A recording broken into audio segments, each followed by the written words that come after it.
ang aking katawan na inaalay dahil sa inyo.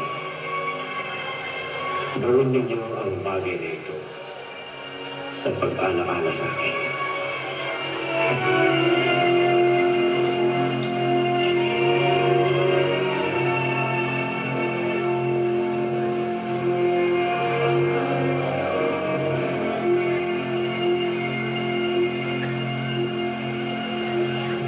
Ang kalis na ito, ang bagong tipan sa dugo na ibububo ng dahil sa inyo. Tunay kong sinasabi sa inyo na mula ngayon ay hindi na ako iinom ng katas ng buong ito ng ubas. Pag-inom ko ng bagong alak sa kaharian ng Diyos.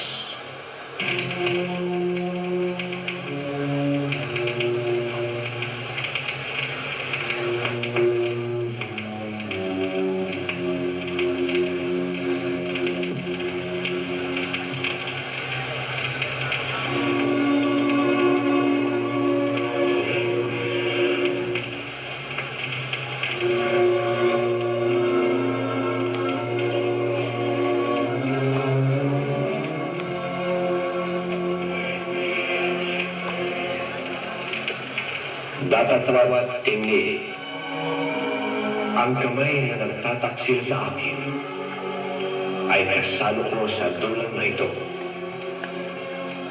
Tunay nga na ang anak ng tao ayon sa itinakda ay yayaon. Subalit sa abang ng taong magtataksil sa kanya.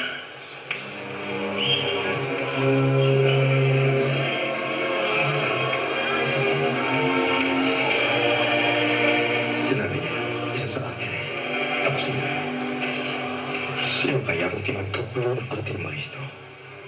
Hindi ako. Hindi sa aking hindi. Sino kaya sa ating taksil? Sino ba sa amin ang taksil?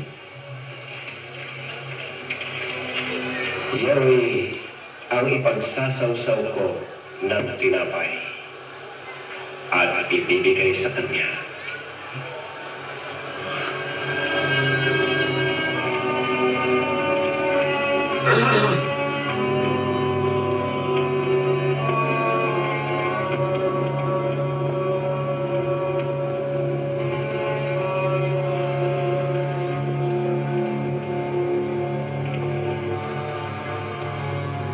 Judas, ang iyong gagawin ay gawin mo na agad.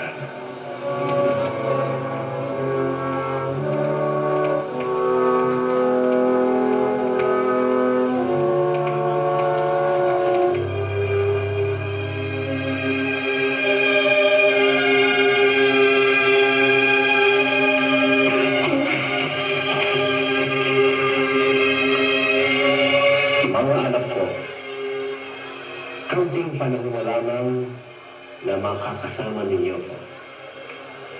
Hahanapin ninyo ako at gaya ng sinabi ko sa mga Hudyo, hindi kayo makakaparoon sa paroroonan ko. Yan din ay sinasabi ko sa inyo ngayon.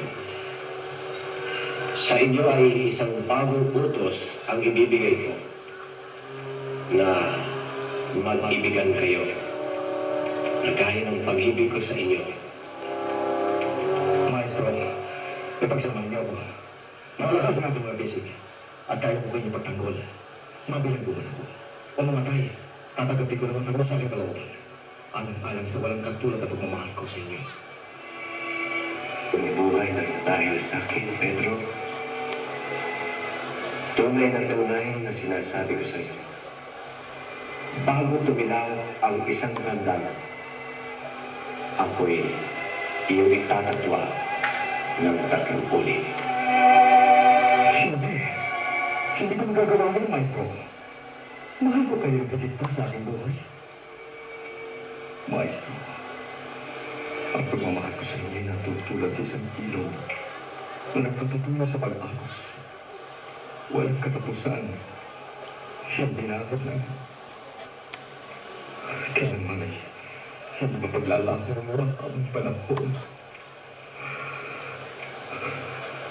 Pedro, ang nakasulat ay magaganap at ang sinabi ko ay siyang tunay na matutupad.